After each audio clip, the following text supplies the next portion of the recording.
Hello, everyone. We're back for another session of iKnow.Media Roundtable. I'm your host, Kenny Fikes, where we bring you conscientious clarity through both empirical experience and reasoned analysis and application. With that said, if we're here with our regular crew, so guys, please introduce yourselves. Hey, I'm Elisa Simmons. Michael Malobsky from Denver.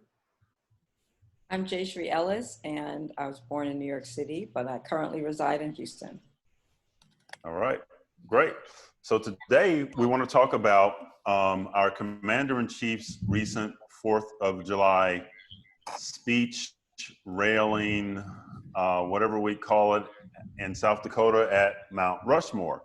And what we would like to get out of today is some of that reasoned analysis and application that I talk about in the opening. And we'd like to do that. It's hard to not simply be outraged by some of it, but we want to approach it for people who may sort of think that some of it was reasonable, but aren't necessarily all in with Mr. Trump. And having said that, this is not about politics. We're concerned today with left or right or Democrat or Republican.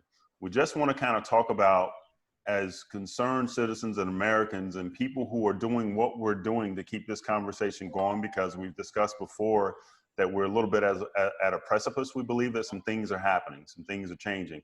And so with that being said, it sort of feels like to me that our president is looking to take us backwards and holding on to dear life, like a little child with a blanket that doesn't want to let go. He's holding on to this thing that he calls heritage, playing to his base, and doesn't want to let it go. So with that said, I'm going to read just a second one of his quotes, and we'll go around from there. So beginning of the quote is, American heroes defeated the Nazis, dethroned the fascists, toppled the communists, saved American values, upheld American principles, and chased down the terrorists to the very ends of the earth. This is what the president said. And we're now in the process of defeating the radical left, the Marxists, the anarchists, the agitators, the looters, and people who in many instances have absolutely no clue what they are doing. And this is what our president has to say about what's happening in the country today in terms of what some may call a revolution, some may call an awakening, some may call epiphanies, experiences, whatever they are. And so with that being the case, not only is he pretending that these things aren't happening and rewriting the narrative, but he's also acting like there's no pandemic going on. So you guys can chime in on that. Glad to hear what you have to say. You know what? This conversation's been a big one for me this weekend. I've been able to speak to a handful of people. And I think where I'm at right now is trying to figure out what about this speech, like you were saying, Kenny, speaks to the people who can admit that sometimes Trump comes across pretty abrasive,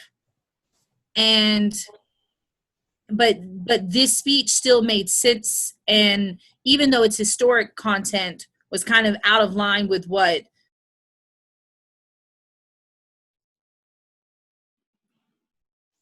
I think we lost you, Elisa. Until we get Elisa back, Jayshree, can we hear you?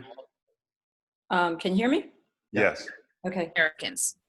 You know, I mean, so we have to try to be objective here, right? And that means we have to try to remove some of the emotion that this invokes. And so I'm going to try to think about what was actually positive about this speech. So Okay. I would say the first thing is that he actually was correct on many of his facts. He may have had some insights I wouldn't have had, but you know, there are times that he's just all wrong on facts. So he was pretty correct on facts. I appreciated that he could mention slavery on a few occasions and say that it was wrong. I totally appreciated that he could do that. I counted 5. Right, exactly. I mean, you know, I try to remind myself that this man ran on a platform of Make America Great Again. And this speech epitomized that thinking, because he glorified so many of the American values and ideals that actually held people back.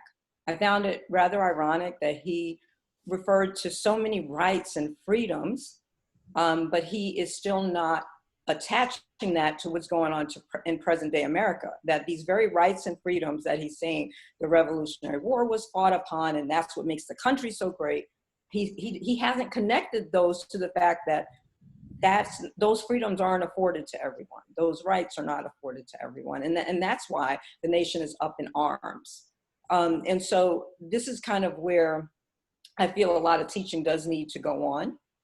I'm not sure that our current commander-in-chief is teachable, but there may be people out there who we can actually say to them, we do have these wonderful ideals as a nation, and our founding fathers believed in those, but we didn't treat everyone like all men were created equal, right? Because the Constitution said that they weren't. And that's amazing that our founding fathers allowed that to happen, that they wrote things in such a fashion.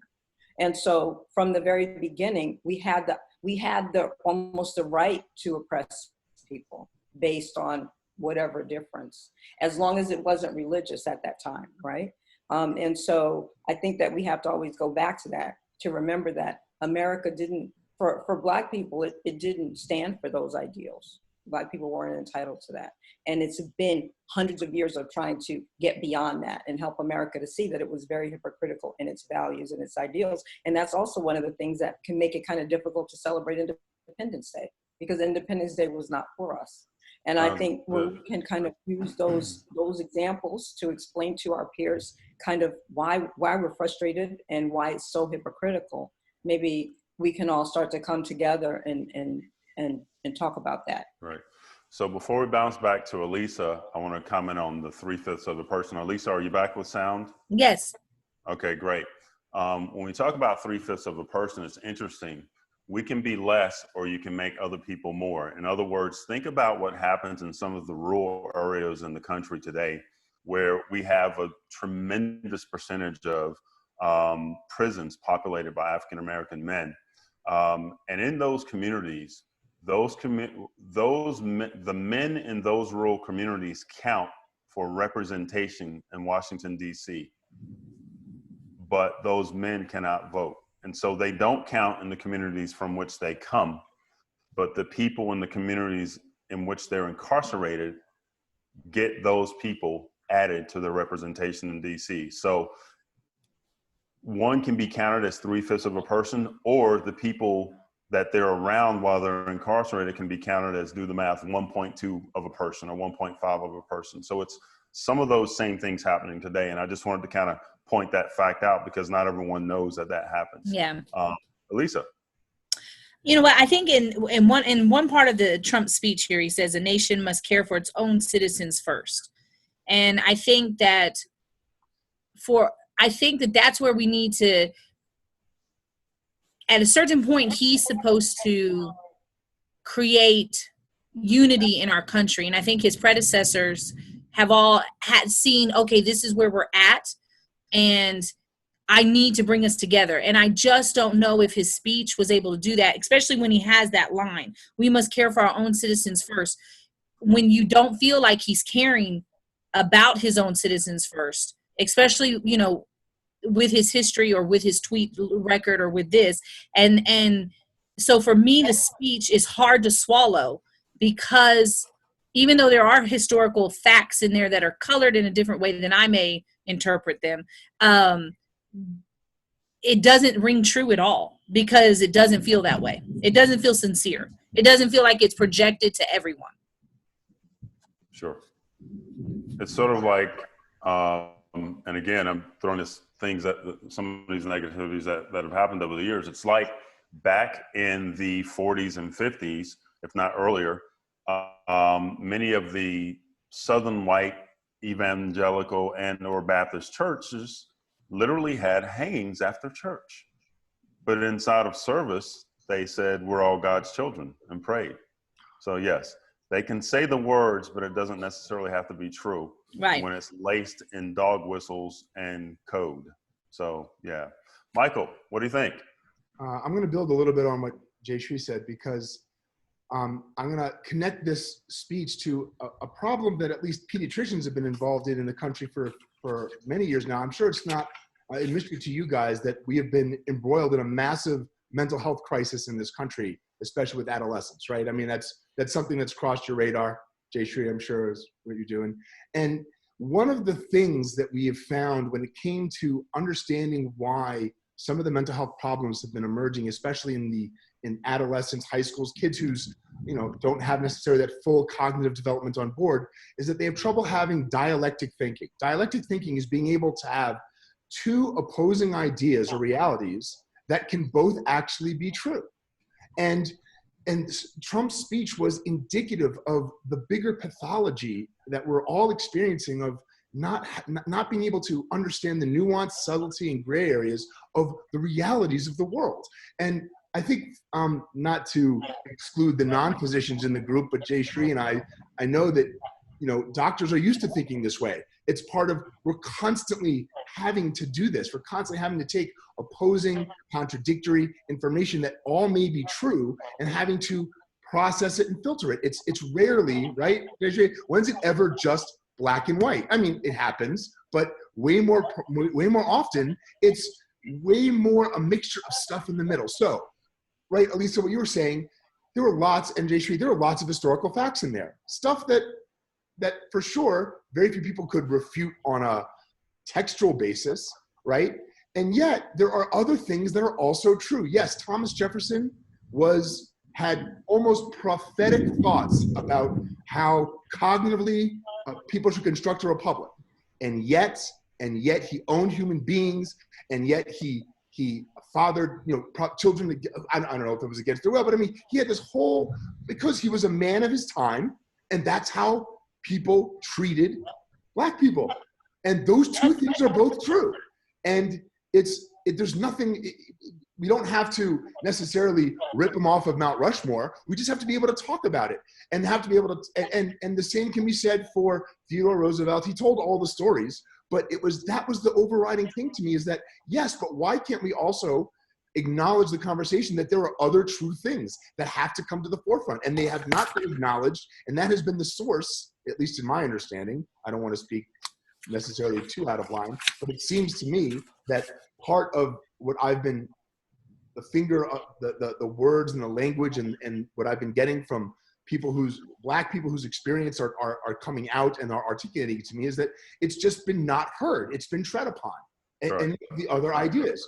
And so this whole inability to, and he's exploiting that because most of his base, unfortunately, I believe, and Kenny, you and I talked about this a little bit, about how there's sometimes a difference between people who have a deep and high level education and how they think and express things on both sides, and people who don't have that are very easily just, well, everything is either black or white. If this one fact is true, this other fact cannot also be true. And that is what I think is the damage that he's doing, and the manipulation he's playing, and the fact that it's indicative of a much bigger and deeper cognitive issue in this country. And we're not just seeing it on one level, we're seeing it on multiple levels. So let me try to tie some of that up. So the overly used statement, I'm not a doctor, but. But we matter. But I stayed in the Holiday Inn Express last night. So these things can exist in the same place, but unlike cognitive dissonance, when we know, I believe I'm right about this from the baseline aspect, when we know that something's wrong, but we're behaving in a manner which is contradictory to what we actually know is the truth, it's a little bit different, but it's the same in the sense that I believe that the people who he blows the dog whistle for knows both things exist at the same time, and they pretend that the other one doesn't, right?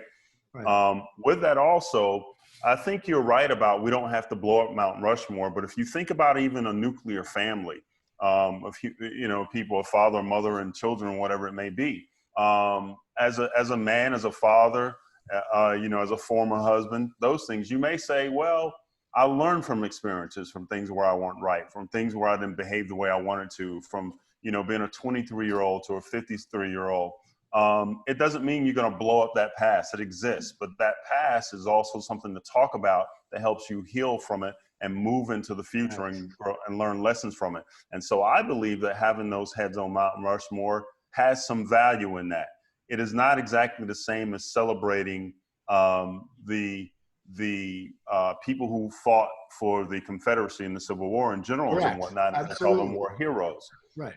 But I think it's just saying that these men were presidents of this republic, of the United States of America, and then to talk about what was wrong with it. You know, if your father is a better man at 50 years old than he was at 25 years old, you can't erase who he was at 25 years old, but you can say, thank God he's not who he used to be, right? And so as a country, we can say, we can talk about those founding fathers and say, but thank God we're not who we used to be. Right, exactly. In that same sense. Exactly. There's nothing wrong with being able to tell people that George Washington's teeth were not made of wood. George Washington's teeth were made from the teeth of his slaves.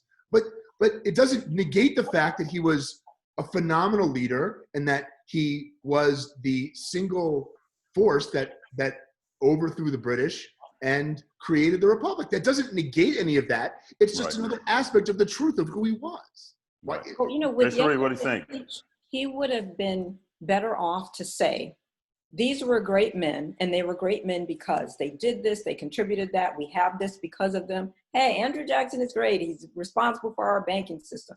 Say that. But then say, the reason that many Americans are hurting right now is that we've never talked about the things that they did that were wrong. And they did some things that do not sit well with the values that they said they professed to live by.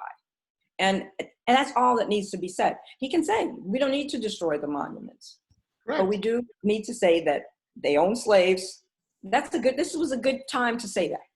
These men own slaves that, you know, we have lots of presidents who were wonderful, but they had some very not wonderful things about them. And the values at the time don't reflect where we are today. Exactly. And even Woodrow Wilson, right? Let's say what it is. Let's acknowledge it. If he had just done that, but said, I feel we should still celebrate these men because without them, our nation may not be where it is today in terms of the positive things.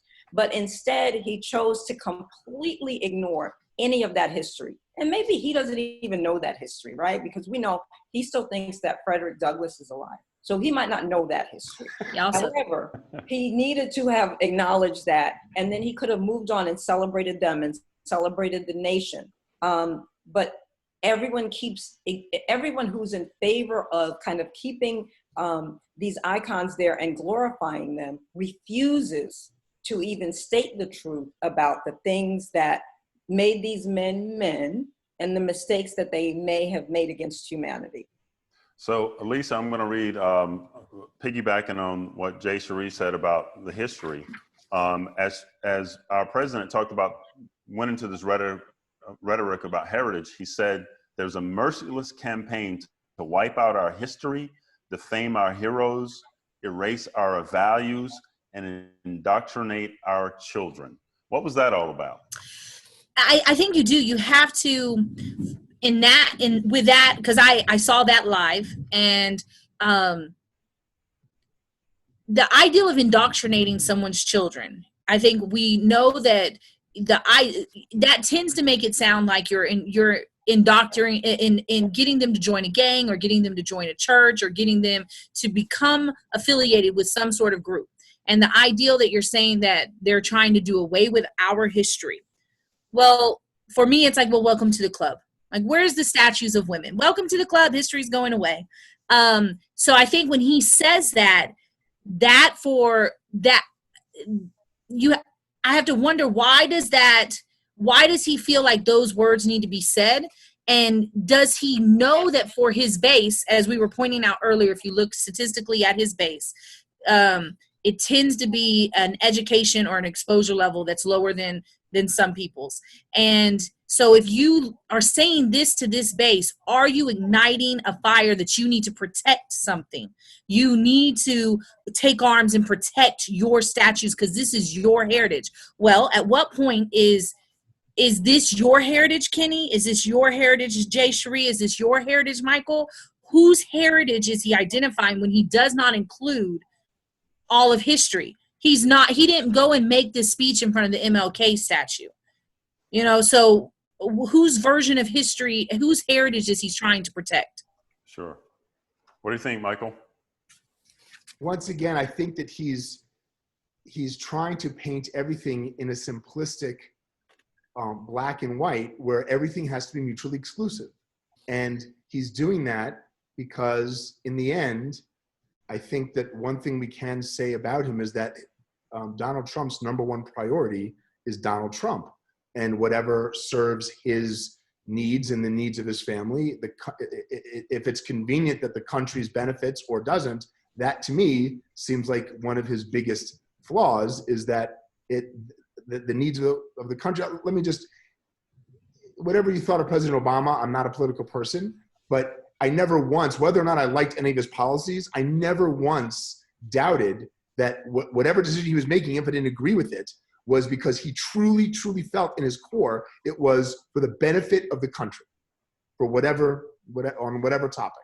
And so once again, his language and his approach is all about simply, in a very, I believe, middle school sort of way, just trying to put people all the way over on one side, where they have to feel like, well, if I don't feel this way, then I'm supporting something I don't believe in. So therefore it has to all be on this side of it. Everything about what's going on is wrong and leftist and Marxist and violent. So therefore it all has to be wrong, and it all has to be about indoctrinating my children. So I have to be on this side of it. It's just his way of forwarding his own self-interest, in my opinion. And so that is talking about his self-interest and talking about his lack of vision and his lack of ability to sort of take the temperature of the country and what's going on versus doubling down.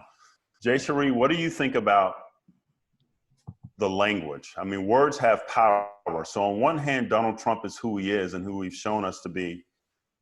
But whether someone else wrote those words for him or he came up with them, which I doubt, what do you think about the power of the words that they used, and what does that say to the country? What's their message?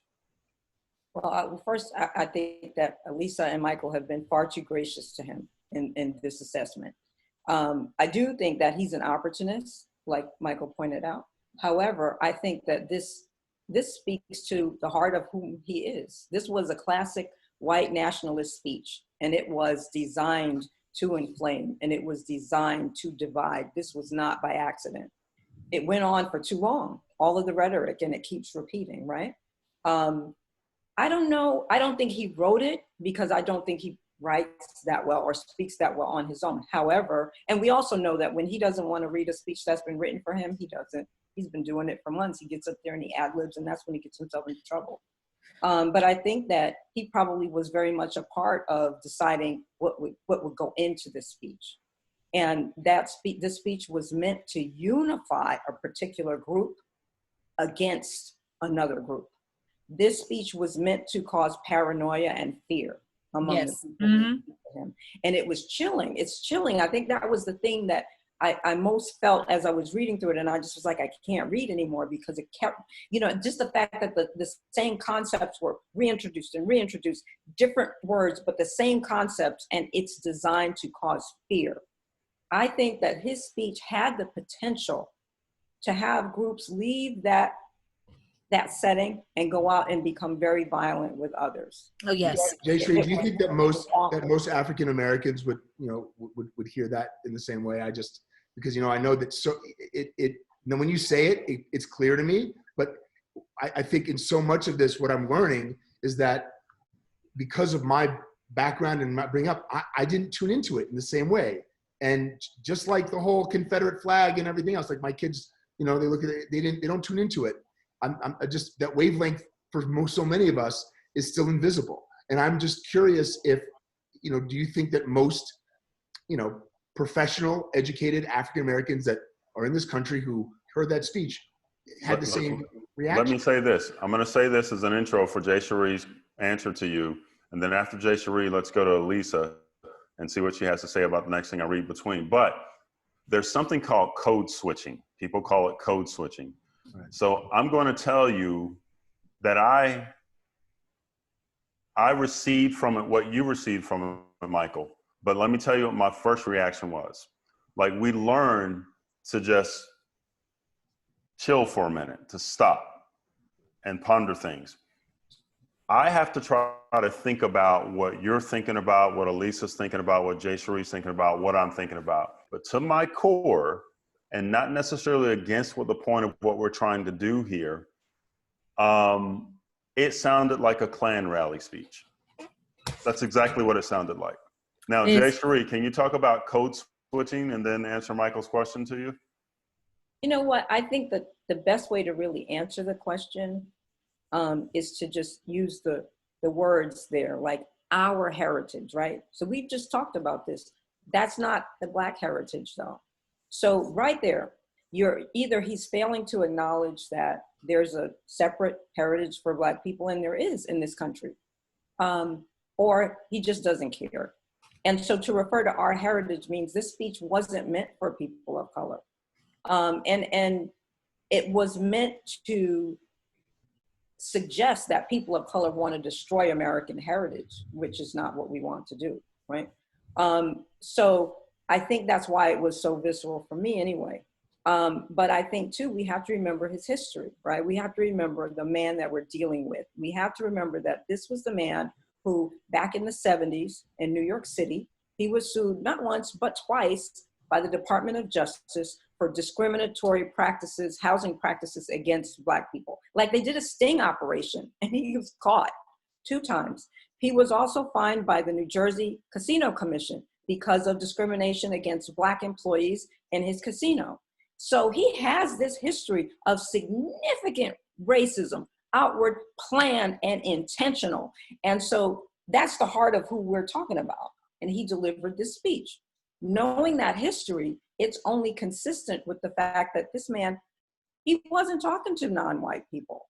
And so he didn't care if they were not only does he say our, but he also says your or their. So another quote, he says, one of their political weapons is to cancel culture, which would drive people from their jobs, shame dissenters, and demand total submission from anyone who disagrees. So if you do not speak its language, perform its rituals, recite its mantras, and follow its commandments, then you'll be censored, banished, blacklisted, persecuted, and punished. And it's not going to happen to us. What do you think about that, Elisa? Which is so in line with what America's history has done to people. Like, it's exactly what America's history does. If I don't choose to stand up and say a pledge of allegiance to the flag under one nation, under God, I believe in separation of government and church. So the fact that I won't say under one God completely makes people assume I may not be patriotic or I may not be Christian. I may not believe in God. When he gets up there and says that, his base, for me and mine, because I know his base well and spent the 4th of July with his base. And I had this conversation repeatedly with intelligent people that they felt what he said. They felt threatened. They feel like if they make one wrong move, they're going to be called a racist and they're going to lose their job. They're going to, and that's what he's feeding on. And you are 100% right. I was trying my hardest to be very polite. I was trying to be, but he should have done that at Stone Mountain. That speech belonged at Stone Mountain. That speech was a Klan rally speech. It was go get your guns and protect our heritage. In that speech, at no point did he acknowledge the fact of how that mountain came to be. And because that's Americans' heritage. At no point did he include any Black people in the list of amazing Americans. And at no point did he point out women. So it was white men. Let's do what in my opinion, it was white men, white Christian men. Let's do what we do and protect the culture that we've created here. We're allowing these other subcultures to participate in our existence. But if they want us to indoctrinate and become part of their crew, we're not going to do it. And make sure you're ready. And that's it to me was a call to arms. Make sure you're ready. I think you're right. So Michael, before we hit you, I'm going to read, I have little snippets from that speech. Here's another one.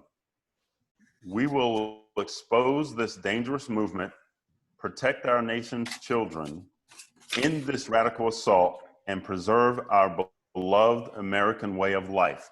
And I'm going to add something to that. I heard someone recently say, and you guys may have heard it as well, that they feel like some of it is to incite violence, but they also feel like this whole idea of an eye for an eye, some people who follow Trump may be afraid that folks who look like me don't just want equality, but that we're gonna want to do to them what they did to us. Revenge. And they're afraid of that. Revenge. That was in that Louis Farrakhan clip. That's exactly, he said, that's white people projecting their own insecurities onto black people.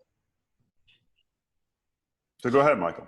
Yeah, so that's what that is. That's the first thing that came to mind when I heard it, when I heard you read that, and I watched. I didn't read the transcript. I had to watch the speech because it gave me more of an emotional sort of like jolt. Look, I had the privilege of knowing my great grandparents. I know not everyone gets to actually have a conversation with your great grandparents. I had the privilege of knowing them, and the message I always got from my great grandparents on both sides were Jewish immigrants from Eastern Europe, both sides from parts of Russia. And the amount of gratitude, both that I always heard from my great-grandparents, from my grandparents, and through my parents about the opportunity to live in America, and that how lucky we are that my great-grandparents made it here and gave us the opportunity to live in this society, and everything who we are and everything we get to be is because of that amazing opportunity. So that's kind of, when I hear that stuff, even if it's from Trump, I have to admit, I still hear the voices of my great-grandparents, even though they didn't speak English. They said it in Yiddish, but it was translated for me. And so there's part of that kind of resonates in me. And I know that that's unique to my experience and my family, and I get that. And so on the other hand, it is exactly what he's doing is playing on all of that cognitive, sort of limited way of thinking that a lot of his base functions in, is that they are projecting onto Black people and Black Lives Matter and all all the energy around this consciousness of what's going on, their own fears and their own insecurities, that Black people will do to them what had been done to Black people in this country for 400 years. And he's simply manipulating it because it serves his own interests. Again and again, it comes back. In my opinion, when I listened to that whole speech, and I was taking notes during the whole speech, so much of it was simply a way for him to bolster and build up whatever is going to serve him and what he did. One of the things that's pretty popular with folks who want to make excuses or support Trump's policy is they will say to those who don't agree with them, they will ask this question, literally, this is a real question. They say, why do you hate America? And you have to answer that question. You don't have to. So I was speaking to a guy just yesterday in North Carolina, and he was a good guy, but he said, he was concerned about the kneeling and the protesting because he'd been a former Marine and fought for the country, and he wasn't a racist, and he had platoon buddies. Black guy was the best man in his wedding. So we talk about blind spots and things where he really isn't. He's not the guy who says, hey, I have a Black friend. This is a guy who's like, he says, listen, this racism thing is out of control because let me tell you something. And I like his idea. He and I connected on this because it wasn't his idea. We agreed. He said, listen, when you have to go somewhere and dig a hole next to a man and lay in that hole with him for 3 days, and he's got your back while you sleep and you got his back while he's asleep, that race thing doesn't exist. And he said, what I think ought to happen is all 18-year-old males ought to do 2 years in the military. And I said, man, I was saying that 20 years ago for different reasons. But in this process, I think I'm actually for that, guys. I think it means something. It would happen. The other thing that I was sharing with him is that we go back to this narrative of the narrative changing. And I said, listen, it was never about protesting the flag. It was always about a high profile athlete in a high profile situation with a lot of eyes on the tube protesting police brutality, and they twisted it into protesting the flag. And so where me and this gentleman and I ended last night was, that's cool, but you know, I got shot at. I have friends who got killed and then come home. And so I'm going to stand for the national anthem. I respect and I agree with what you're talking about. And you're right that they changed the narrative. But as long as no one minds that I'm not kneeling with them because of what that flag means to me, Right. We're good. And we left on that good note. And that's how it should be. Not an either or, but an understanding. That's exactly what we're talking about. That two things can still be true. Yes. And they don't have to cancel each other out.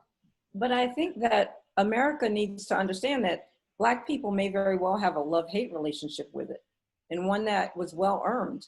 You know, That's right. I mean, like Michael, you explained how your family came here and they felt lucky and blessed to have made it here. Right. Well, I guess we were lucky to have made it here because there were millions who died trying to get here, or not even trying. Not trying, but being taken here that were executed in the process. Yeah. So, you know, so we don't have that same sentiment because we didn't have a choice.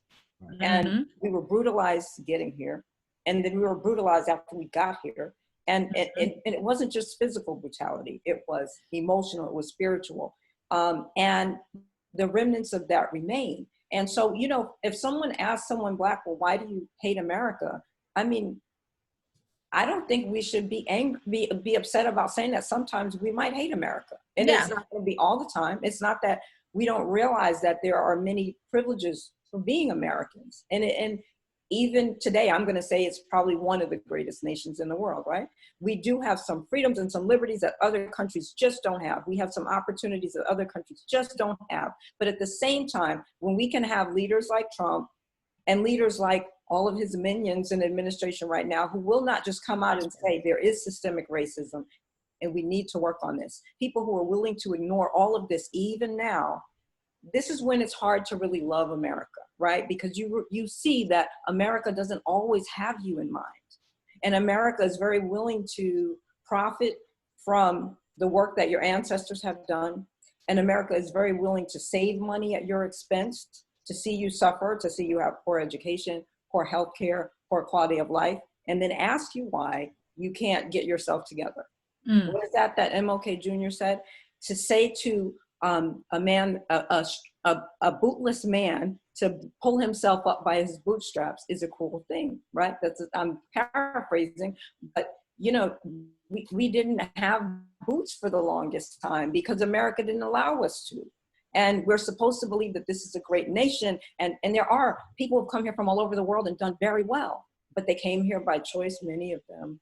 And they were given opportunities, and people believed that they could help to build the nation because they were immigrants, right? But we were not given that benefit of the doubt. So Lisa, what do you think about this? Some of the stuff that Jay Cherie's talking about, it reminds me of speaking to some of those folks in that belong to Trump's base who, and I'm not going to generalize everyone, but we know that a lot of them live in Eastern North Carolina, Appalachia, around Tennessee, Kentucky, East Texas, West Texas, you know. So those people will also, they make these kinds of, I should say that profile of a Trump base, or not those people, will say things to you like this, or ask questions like this. Well, why is there a Black student union? Because if there were a white student union, people would be up in arms. Why is there, you know, they ask those kinds of questions. And so my general 20,000 foot response is, well, Black people didn't create these institutions. White people created them by not allowing Black people into those institutions. And so if you had Black folks at the University of Pennsylvania in 1930, well, they created, you know, I mean, Jay Cherie, I'm not up on my sorority and fraternity history, but these things were created, I think, large part due because there weren't other places to go, so we needed our own support. And this happens in so many, whether it's a Black engineering society or whatever it is. What do you have to say to speak to that, Elisa, in terms of? Well, so I grew up on a military basis and did most of my time off of the continental United States. So my foundation was based in Hawaii and Okinawa, Japan. And for me, being on a military base, we would have groups that were specifically for the military kids.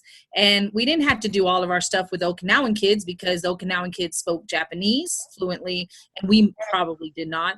But there were groups for us. There were groups for American kids.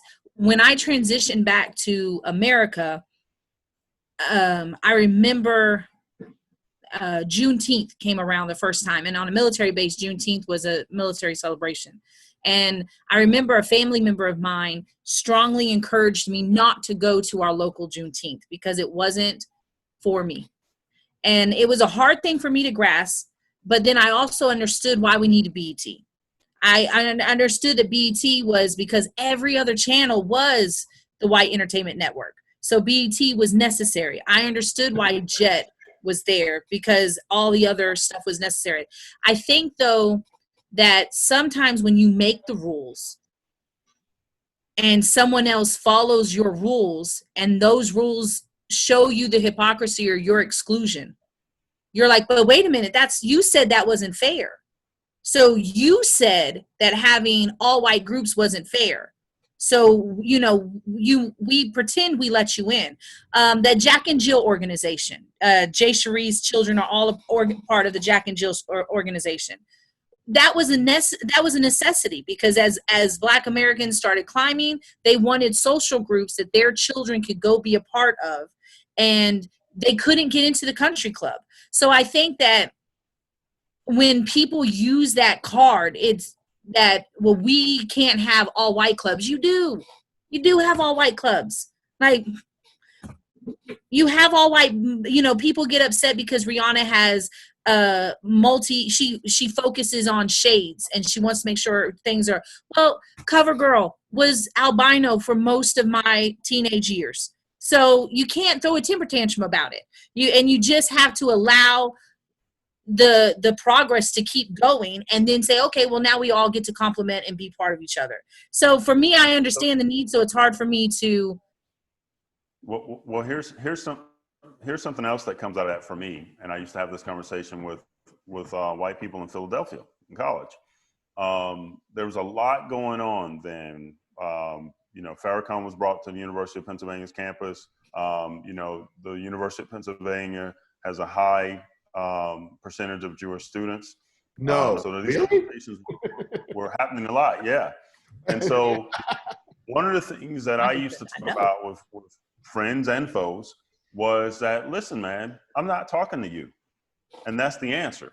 Meaning they always wanted to chime in and say, so if you're a white person and you say, well, why do you get to have a BSL? I go, well, number one, it's not about you. So I'm not talking to you. Right.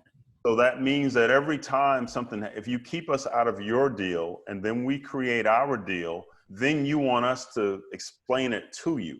So how about I'm just not talking to you and go away? That's more what someone would call a radical approach, but it's sort of it's a harder hitting lesson than the way you said it. But I just wanted to throw that in there because it can be exhausting to explain something that is so simple. Yeah. But on the other hand, depending upon who asks, you want to take the time and really let them understand because it's coming from a sincere place. Kenny, I remember because people can ask that same question from different spaces and you know it when it comes out. Kenny, I remember that my first year at Penn, and I never been to the Penn relays. And one of the big parts of the Penn relays was the step show. I grew up in a Jewish neighborhood in suburban DC, and I had never been exposed to a step show. I was not ready. Yeah, and so of course, because of being on the basketball team, but being one of the only token Jews on the basketball team, I was said, come on, you got to go to the step show. I was, what's the step show? And I went, and of course, the step show is what it is. I understand way more now, but as a 19-year-old kid watching Kappa Alpha Psi and Omega Phi, or Alpha Phi Alpha, I didn't understand any of it. It seemed like it was layered with meaning and had all this stuff, and they were speaking to each other, and I was just left out, and I kept asking, you'll laugh at this, Kenny, Dane, what do they mean? Dane Watts, who probably didn't know himself. Yeah. Dane had no idea. And like, and the answer I got was a couple of kids like, look, just enjoy it for what it is. We can't explain this to you. It's not for you. I've got to interrupt and let you go on to explain to Elisa and Jay Cherie why that was so funny. Michael's asking Dane Watts. Dane is a black basketball player. Dane, we love you. We love you, Michael Dane. probably knew as much about black culture as Dane. Culture is Dane. Dane was practically rushing the Jewish fraternity. So, you know what? I think. Go ahead, Jay. No, you go, Jay. Go. I mean, I think it's an interesting thing that comes up because it happens on college campuses. I think that white people are often baffled and sometimes even offended because they're like, oh my God, like we would get that question at Penn all the time. Why do the black people sit together in the comments? And it's just like, we gravitate to where we're comfortable. We gravitate to what's familiar, right? And so it's W.E.B. Du Bois in The Soul of Black Folk who talks about a double consciousness that we live. What's going on? And I suppose that that's true of any non-white culture, right, in America. Or let's just say, anytime someone's out of their normal culture and in another, you have to kind of operate on two different levels. You cannot just go into the workplace and do what might be culturally comfortable or speak that way. And it doesn't, it kind of, again, doesn't matter what your culture is. So I think as Black students, we come to a place like Penn, and even if we've gone to predominantly white high schools, we're still always kind of adjusting. Most of us are always kind of adjusting. And we can operate within those parameters and we can be successful, but it doesn't always feel natural. Sometimes it's very exhausting, right? And so when you get an opportunity to be social, you gravitate to the familiar and to what seems safe and comfortable. And it was always interesting to me that we'd have to kind of explain why. Well, why do you guys have your own fraternities and sororities? So some of it is that it is historical. We weren't allowed in before. So we had to make our own. But some of it is just that this is what's comfortable. This is home. And no one should have to really explain that. That's part of our humanity. Another thing the gentleman in North Carolina and I spoke about last night was he was telling me about, so he told me that, his friend, black man from the military who was the best man at his wedding. Well, then he was also the best man in that guy's wedding. But at that guy's wedding, he was the only white person there. And so we talked about I talked to him about how that's a daily thing for black people in a professional setting or in certain worlds. And to speak to your point about black kids sitting together in 1920 Commons at Penn or wherever it was, sometimes our experiences can be so different that sometimes 1920 Commons is a dining hall. People should know what that is. I'm sorry, 1920 Commons is a dining hall on the University of Pennsylvania's campus. Sometimes it's just a choice. I didn't have I love my friends from high school. We're good friends today. But most of them were white. It was the environment.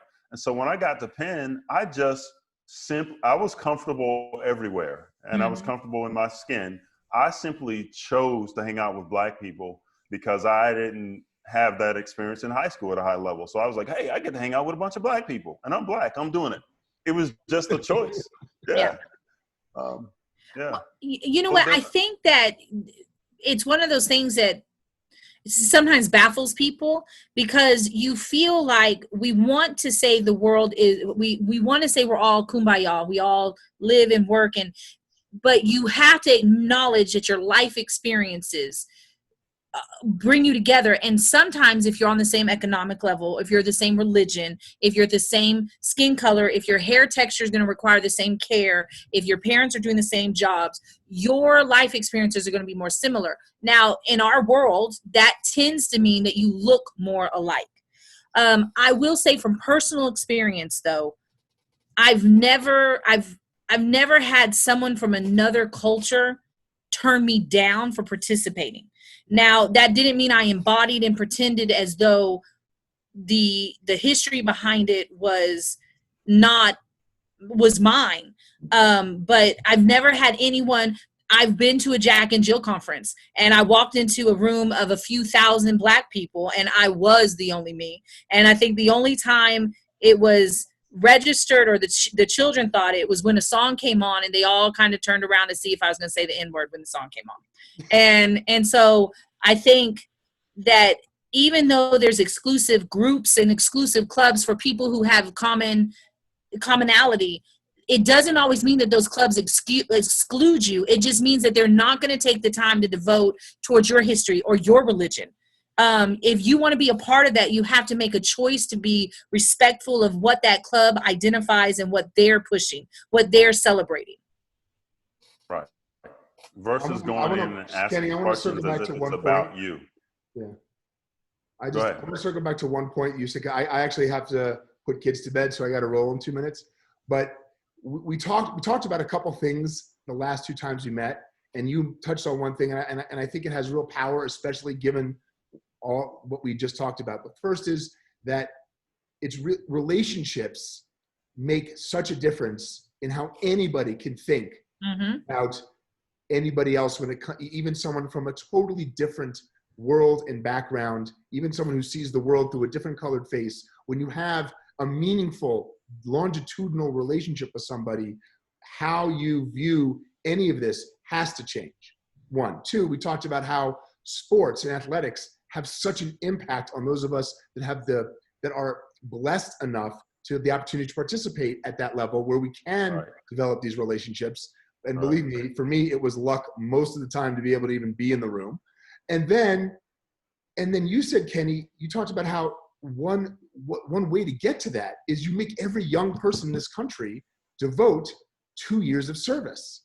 And the truth is that there's another society on this planet that does a similar thing, although people would argue it's not perfect. But my wife's Israeli. We spend time in that country 2 or 3 times a year. I send my children there for 1 or 2 years against their will, but there is real power there where every person is taken out of their comfort zone, away from their family of origin. You are put in a situation with a whole raft of people who are all doing the same thing because it's obligatory, and you are there for 2 years. And the truth is, it doesn't all have to be the army. Israel does, like, for instance, you can participate in some form of national service, even if if you don't want to pick up a gun. You can do teaching special needs children. You can do part of the National Park and Forest Service, part of building infrastructure. Same thing. This country's a huge place. So 2 years, it'd be very easy to find 2 years worth of real intense service for every single kid. And it doesn't matter if your dad's a senator, if your dad's vice president,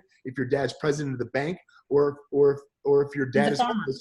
Everyone's got to do it. Or if your dad is incarcerated. Yes. Exactly. Yeah. Exactly. And so I think we're touching on something, that and term limits, but I don't want to get us mixed up here. No, but we talked about what's going to change, what's going to turn the ship, right? We've talked about there's so much stuff that's window dressing.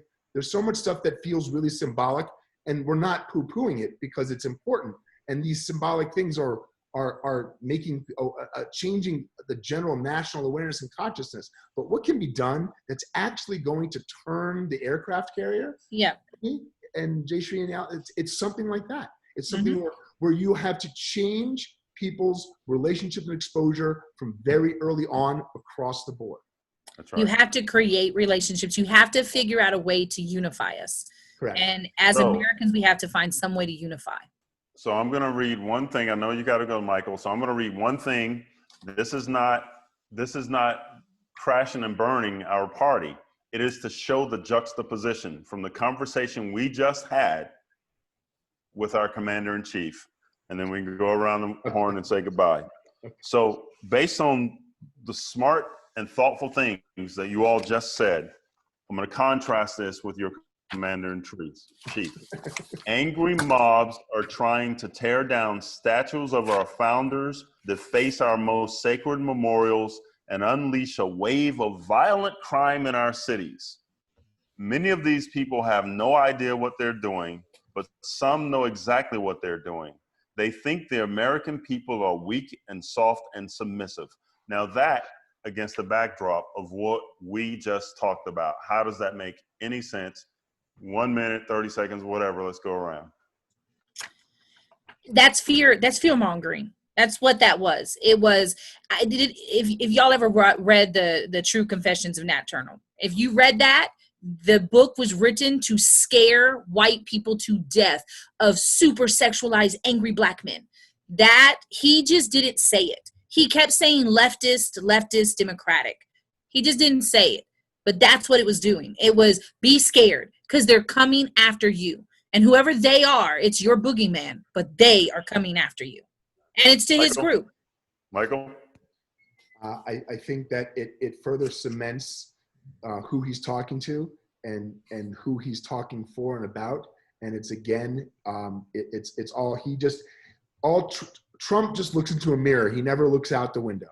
So and you know, when we can have these kind of conversations, and look, we're all great people, but I don't think that any of us would say that we're exceptional beyond what, you know, is out there with a country, 350 million people. I think people like us are way more than norm. I mean, but yet it's just so baffling and frustrating and dispiriting and demoralizing when four random people can just get together and have meaningful, thoughtful, interesting discourse about this stuff, and the elected leader of our country, this is how he views the world. It's disturbing and it's sad, but I'm not surprised at all. What do you say, J3? Jay? I think what he did right there was he played into the stereotypes about Black people. Can you hear me? Yeah. Okay, he played into the stereotypes of Black people, right? By talking about sprees of violence. This is a direct call about Black people who are thought to be violent and to be in urban areas and who were waiting to mug people and loot and riot and kill people. And this was tantamount to the same thing that he said about Mexicans when he said that they're all rapists and drug dealers, right? And so, again, it's particularly upsetting, and what should have been a unifying presentation about the freedoms in our country, about Independence Day. But instead, he used it to tear down an already oppressed group. So as of today, July 5th, the bookends are coming down the escalators. Mexicans are rapists and thugs and violence. And yesterday, be afraid of Black people. And this wonderful group, we're working hard to talk about it and keep this conversation alive, and again, offer some conscientious clarity. Thank you all for your time, and arrivederci. We'll catch you next time. See you guys next week. What will he say between now and the next meeting? That's what we get to think about. I'll bring pictures of the grandson. Yay! Yes. Nice. Congratulations, Born. Yeah, Friday we have another. I was telling the group that we're single-handedly repopulating the world with really tall Jewish people. It's like a mission. All righty. Congratulations, Michael. All right. Thanks, guys. All right.